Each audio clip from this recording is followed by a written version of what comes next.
Welcome, beloved sibling, to Sciencing Valentine's Day, 3 Angles of Attraction. I'm Aaron Freeman, artist-in-residence for the Chicago Council on Science and Technology, and a couple of weeks ago, we asked 3 of the coolest, smartest scientists in town to look at this holiday of romance through the unique lenses of their specific scientific disciplines. They included neurobiologist Professor Peggy Mason of the University of Chicago, physicist Dr. Herman White of Fermi National Accelerator Laboratories, and cardiologist Dr. Stephen Devries, executive director of the Gaples Institute for Integrative Cardiology. They were joined by an online cohort of artists, researchers, and practitioners from around the world.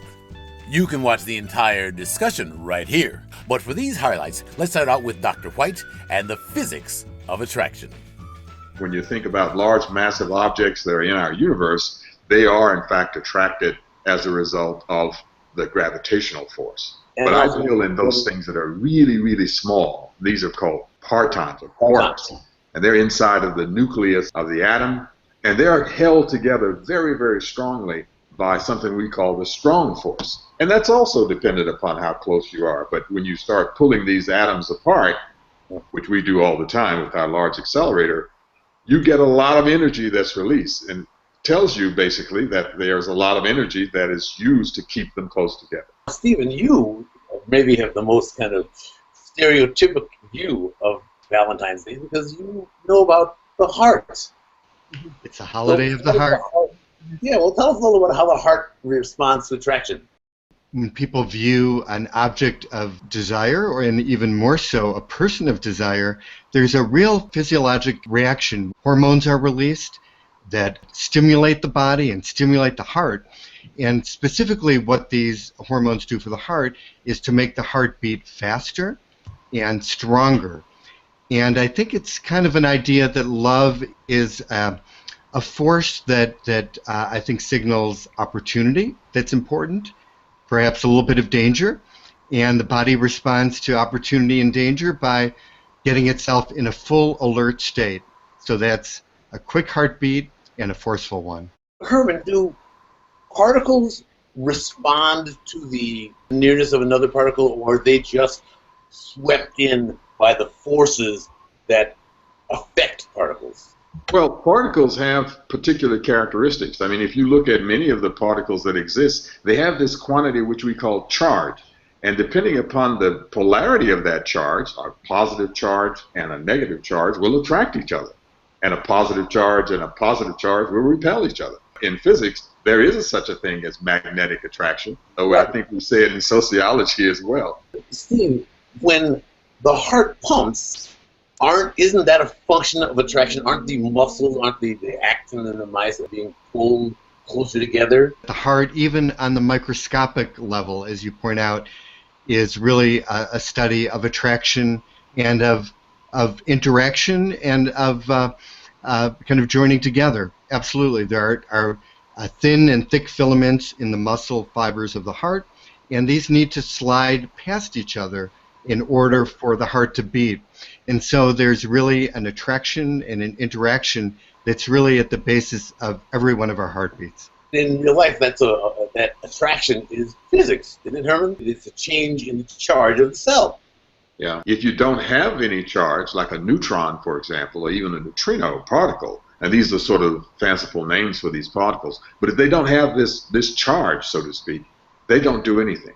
They're still connected by gravity because they have mass, and anything that has mass will, in fact, have an attractive force, even if it happens to be very, very small.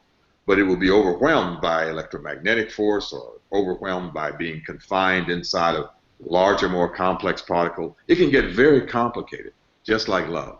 One of the great tools of romance is deception. One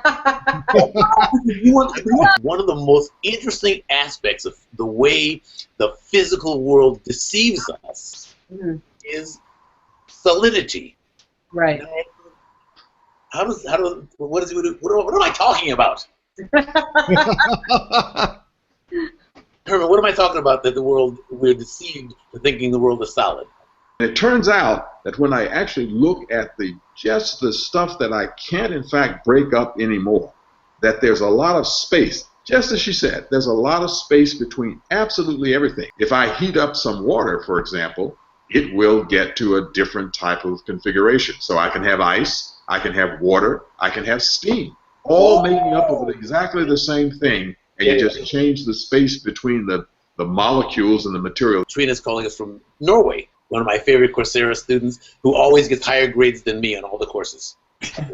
Well, I found this whole issue about mass very interesting and density, because in physics, as far as I know, the bigger mass has a higher attraction value. And if you think about people, women tend to be more attractive to a male with denser body composture, more muscles than fat, if you talk about density. And the other thing, if you look at European politicians, they have a certain pondus, if you like. They're not very thin and lean. They have a certain weight. And I've heard some people who have lost quite a bit of weight, and they find it difficult to be leaders for a while because they felt they lacked a bit of heaviness to be attractive. And kind of look at Angela Merkel these days. She has a heaviness, not only in kilos, but people are attracted to her power. Now, this gets back to what I wanted to get my buddy Dan to talk a little bit about, which is deception. Because we do go to great lengths to make ourselves look either larger or smaller or richer than we really are, and that's a part of the mating ritual. We like to pretend that we don't have bodily functions on the first couple dates. With young Dan, when those illusions hit chapter 11, what happens? The deception, or at least the courtship, starts when people are first dating. And one of the taboo subjects at the beginning when you're courting somebody is money. So then it leads through the courtship to the marriage, and hopefully people that are thinking through this thing would have a few money discussions, would have discussions about what they feel about spending or saving and general topics like that. But what I find a lot of times is either before or most of the time after they get married, they come to my office and things are not as rosy as they thought. I might have somebody go through their charge cards, getting back to the neurons and protons. We have positive and negative charges also on credit cards. It's true. So then I have a gentleman talking in my office about these charges at J.B. Robinson Jewelers, and the wife looks at me. She says, "I didn't get any jewelry from you." So there's a little deception there as well. So Steve, I assume that even for doctors, hearts can be deceptive. Absolutely. Actually, it's one of the biggest problems in medicine. Very few, for instance, of people who come into the emergency room who have chest discomfort, where, of course, the number one concern is that it's a heart problem. It turns out that very, very few of people who come into the emergency room that way end up truly having a heart problem. Usually it's something entirely different. But because the stakes are so high, it's really important to sort out and to see which are the deceptive ones that look like a heart problem but aren't, and then the ones that truly are. And sifting through, finding the 1 out of 10 or 1 out of 20 that actually is, that's quite a bit of detective work. And the heart is a great masquerader. There must be heart-pounding moments in physics. Oh, yes. You must. Yes. When was the last time your heart pounded? The discovery of the Higgs boson was a big pounder, because people had been looking for that for 27 years or so, and it was predicted back in the 1960s when I was in high school, as a matter of fact. And so to think about the fact that you have a view of how the universe works and a view of what should in fact be our true understanding of what is going to actually be a description of the universe, and then be able to find all the little small components one by one over about 5 decades, and they absolutely are correct. A few years ago, we actually found this Higgs boson. In our country, they made the announcement at 9 o'clock in the morning in Europe, and there were people in my laboratory at 2 o'clock in the morning watching and alive because this was just such a great event. I mean, that you could really feel the hearts pounding in that room. Would it be fair, Herman, to say, and I want to ask everybody this and try to understand what it means. Herman, is it fair to say you love physics? You know, I sort of reserve love for my wife and my mother and my nieces and nephews and you know, people in my family. Dr. Devries, you must have some. I like the way you've got a deep voice. I want to make sure to give you your props, brother. But truly, you have heart pounding is something you know a lot about, but in your own work, do you love your work, and does it make your heart pound? It does. It does. And you know what I think, although you know exactly as Herman and the others had said, I think the expression of love for my work is very different from my personal life.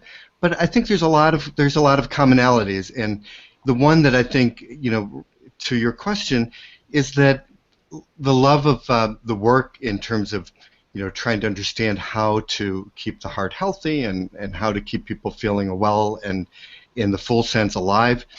It really is in very much, it's an exploration of trying to understand the mysteries of life. So in this case, it's the mysteries of the heart.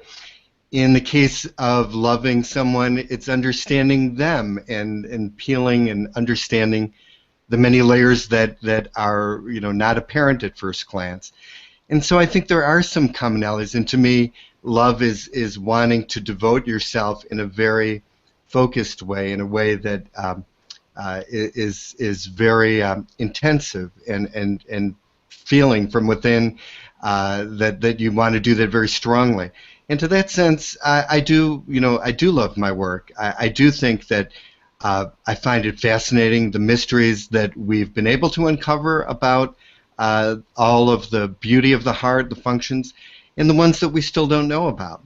And many of them relate to things that we've been talking about, how the mind affects the heart.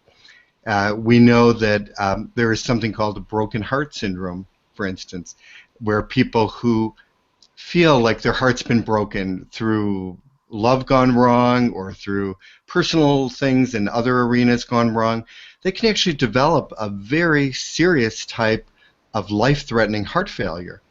And we can describe a few things about them, that the catecholamine levels go up. Wait a second. We don't get it. We don't get it. Are you genuinely saying that your emotional life can cause your actual physical heart damage? To almost literally break. When they say broken heart, almost literally. The heart, it doesn't actually break, but it breaks in terms of not working anywhere near it should. There's a condition, this broken heart syndrome. It's got a fancy name, which is Takotsubo's Cardiomyopathy, which is really interesting. Takotsubo means a fishing jar used in Japan. It's kind of an odd-shaped jar, and it's the shape that the heart assumes when it's not working properly after this broken heart syndrome takes hold. And it's a very, very severe weakening of the heart that happens very quickly. And it simulates, it looks like a heart attack, like a blockage of one of the arteries that causes a heart attack. But in many people, the arteries are wide open. And the only thing that these people have, when you look at them carefully, is a history of an event in the few days or week prior of some very severe stress, like the death of a loved one or loss of a job, something like that. All of our emotional stuff and all of our, in fact, physiology and chemistry do come together in this one beautiful package called the brain. And we have been joined by somebody who knows a whole lot about that beautiful package, because she is herself one big, beautiful package of brains. Our buddy, Professor Peggy Mason, you made it on. Welcome. I have to say, I apologize, Stephen, but as a neurobiologist, I really resent that the heart has got the corner on emotion. So in popular parlance, somebody has heart. Well, I want to say somebody has brain. They are connected. In order to do anything one needs the motor platform, in other words, and the ability to do it in the physical space. And in order to do that, we need to use our skeletal muscles, and in order to use our skeletal muscles, we immediately have got to get rid of heat, and we've got to get the muscles enough oxygen, enough energy, and all of that involves the relatively unintelligent organ, the heart. You are heartless with that. Sorry, I'm heartless. And in contrast to some of the others, I am in love with my spouse. I'm also unabashedly very much in love with the nervous system. And I would not. I don't reserve my love for humans or even men. Wait, what does it mean? Have great love for the concept and the idea and the knowledge that I have about the nervous system.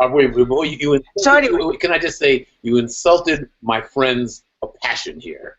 Yeah. Well, Steve's passion, and I want to give him a chance. let me just give the final word on that. You can function with a brain that's not operating very well, but if the heart is gone, I think you're completely gone. So it's the last organ standing.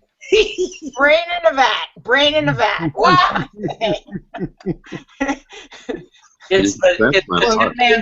We come to a common.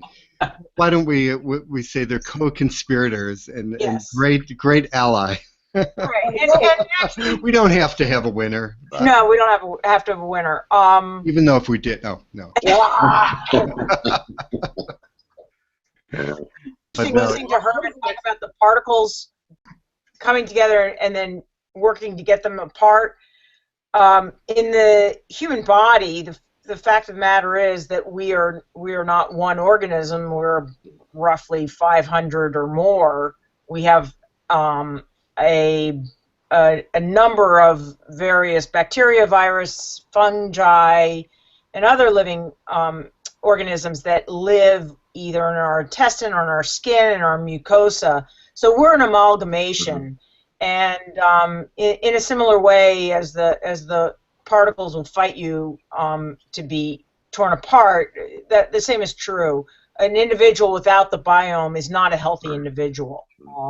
So we don't come into this world alone. We're not going to die alone. We might be the only mammal in the mix, but we are an amalgamation already of living organisms. Yeah, good point. It's actually kind of maybe a metaphor for love itself. That the brain and heart, although separate, are very closely interconnected. They each contribute something to the whole that the other, isn't capable of doing. Maybe that's the lesson of it all, in terms of the brain-heart story. It's a love story in and of itself. I think on that note, that's going to be a fine place to end up. I want to just immensely thank you so much, and thank especially Peggy and Gordon, because you guys worked so hard to get on. I really appreciate it. So we're going to edit this all together into a wonderful special that we'll do. But thank you so much. I think this was probably the first international interdisciplinary Valentine's Day science symposium ever. I certainly appreciate it. Great meeting all of you. I'm running for Congress, and I'm going to take that idea right with me when I go to Congress of trying to get people to cooperate. There you go. Really. Thank you, Aaron. All right, well, I hope it's the absolute best week of your lives. Thank you all. Thank you, Aaron. Thank you so much for watching. We really appreciate it. You might also want to check out our Sciencing Valentine's Day playlist on YouTube. More Valentine's Day science than you can shake a bouquet at. Until next year, we hope this is the best, sweetest, and most scientifically literate Valentine's Day of your life.